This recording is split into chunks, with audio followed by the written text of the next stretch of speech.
दोस्तों, अभी भी कुछ लोगों को डार्विन की थ्योरी स्वीकार नहीं है। ये मानना बहुत कठिन है कि हम बंदर से बने हैं, और उसका सबसे बड़ा तर्क ये दिया जाता है कि यदि हम चिंपैंजी से या बंदरों से बने हैं तो वो अभी भी बंदर क्यों हैं या चिंपैंजी क्यों हैं। तो चलिए, आज मैं एक बहुत ही अच्छे टॉपिक पर डिस्कस करना चाहता हूँ, and that is how the chimpanzees became homo sapiens. कैसे बने चिंपैंजी मनुष्य, और कुछ चिंपैंजी आज भी चिंपैंजी क्यों हैं। तो चलिए, अपनी बात को समझाने के लिए सबसे पहले मैं इन ट्रीज़ पर आपका ध्यान चाहूँगा। देखिए, ये बड़े घने पेड़ हैं जो बिल्कुल पास पास में हैं। तो आज से लगभग 1 करोड़ साल पहले अफ्रीका महाद्वीप में कुछ ऐसा ही क्लाइमेट था। घने जंगल थे, बड़े बड़े पेड़ थे, और उस समय एप्स की यानी चिंपैंजी, गोरिल्ला, गिब्बन, इनकी जितनी भी जातियाँ थी वो पेड़ों पर रहती थी। पेड़ पास पास में हुआ करते थे, उनकी शाखाओं से लटक कर वो आसानी से एक जगह से दूसरी जगह पर जा सकते थे, और पेड़ों से ही उनका पेट भर जाता था। लेकिन एक बहुत बड़ा चेंज हुआ आज से लगभग 25 लाख साल पहले। अचानक जो अर्थ का क्लाइमेट है वो ड्रायर हो गया, वो पहले से ज़्यादा कोल्ड हो गया। तो उससे बहुत बड़ा चेंज हुआ वेजिटेशन में। क्या चेंज हुआ कि जो डेंस फॉरेस्ट है वो बदल गया ग्रासलैंड में, जिसको आज हम अफ्रीका में जो ग्रासलैंड है उसको सवाना कहते हैं। तो ये जो एप्स की प्रजाति थी उनके सामने एक बहुत बड़ी मुसीबत पैदा हो गई अपना पेट भरने की। पेड़ इतने घने नहीं रहे, पास पास में नहीं रहे, तो अब उनके पास 2 ही ऑप्शन थे। या तो पेड़ पर ही रहना, जैसे तैसे ज़िंदा रहना, हो सकता है उसमें उनको विलुप्त भी होना पड़े, या फिर हिम्मत करके पेड़ से नीचे उतर करके मैदानों पर आना। तो ये 2 ऑप्शन थे।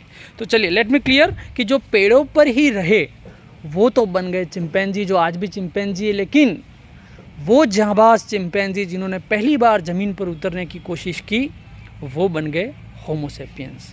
तो आइए अब उनकी कहानी शुरू करते हैं कि जो पहली बार पेड़ों से उतरे और घास के मैदानों में आए, तो सबसे बड़ी समस्या जिसका उनको सामना करना पड़ा वो है अपना पेट भरना। क्योंकि ज़मीन पर केवल घास थी, वहाँ पर न तो अच्छे फल थे न अच्छी पत्तियाँ थी, और उससे केवल उनको न्यूट्रिएंट्स मिलना संभव नहीं था। दूसरा कि ज़मीन पर जो बहुत बड़े शाकाहारी प्राणी थे, विशेष करके जो मैं नाम भूल रहा हूँ, जिलाडा बबून्स की उस समय बहुत बड़ी विशालकाय प्रजातियाँ हुआ करती थी। उनसे उनका कंपटीशन था सीधा खाने के लिए। तो खाने की कमी होने लगी, लेकिन ज़मीन पर बार बार आकर वो खाने की कोशिश करने लगे, और उससे ले शुरुआत हुई बाइपेडलिज्म की। So bipedalism is a revolutionary change in the course of human evolution. Bipedalism का मतलब है 2 पैरों पर चलना। तो 2 पैरों पर क्यों चलने लगे? देखिए, चिंपैंजी जैसे ही ज़मीन पर आए घास के मैदानों में, एक तो सीधे खड़े होने चलने से क्या फ़ायदे थे कि वो दूर तक देख सकते थे। दूसरा, दूर तक देखने सकने से भोजन तलाशने की संभावना भी बढ़ जाती थी, और दूसरा शिकारियों से बचने की संभावना भी बढ़ जाती थी। तो इस तरह से उन्होंने 2 पैरों पर चलना शुरू किया। लेकिन वही बात कि उनको चैलेंज मिल रही थी अभी भी बड़े बड़े ग्रेजिंग एनिमल से।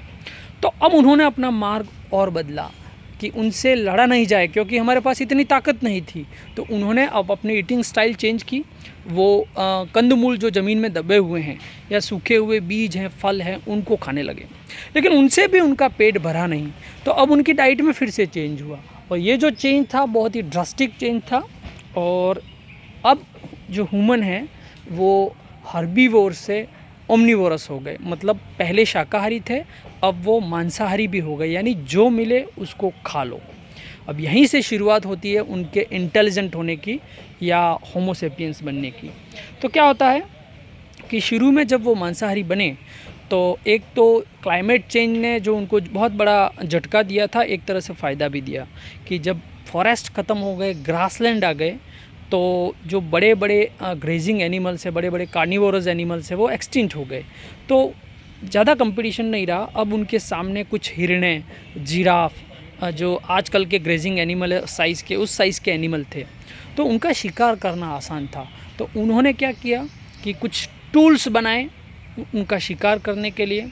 वो अपनी शिकार की सक्सेस को बढ़ाने के लिए ग्रुप में रहने लगे, ग्रुपिंग करने लगे, और इस तरह से एक मॉडर्न होमो सेपियंस का डेवलपमेंट होने लगा। मांस मिलने से उनकी डाइट में ज़्यादा से ज़्यादा प्रोटीन आने लगा, डाइट में वैरायटी आने लगी, उनका ब्रेन डेवलपमेंट होने लगा। और क्योंकि हम जानते हैं कि प्लांट की जो सेल है वो सेल वॉल सेल्यूलोज से बनी होती है, जिसको पचाना बहुत कठिन होता है। तो जो ग्रेजिंग एनिमल हैं उनके जॉस की साइज़ बहुत बड़ी होती है, कारण कि उनको बहुत ही हार्ड पार्ट को पचाना होता है। लेकिन जो कार्निवोरस हैं उनके जो जॉस की साइज़ है वो अपेक्षाकृत थोड़ी सी कम होती है। तो यहाँ पर ये भी एक फ़ायदे का सौदा साबित हुआ कि जो होमो सेपियंस थे उनके जॉस की साइज़ छोटी हो गई, तो खोपड़ी में जगह बन गई मस्तिष्क के लिए। तो अब मस्तिष्क पहले से ज़्यादा जो है वो बड़ा हो गया। तो इस तरह से दो पैरों पर चलने के कारण, ब्रेन के साइज़ में ग्रोथ होने के कारण अब सारी कंडीशन उनके लिए एडवांटेजेस हो गई, और इस तरह से जो है चिंपैंजी होमो सेपियंस में बदल गए।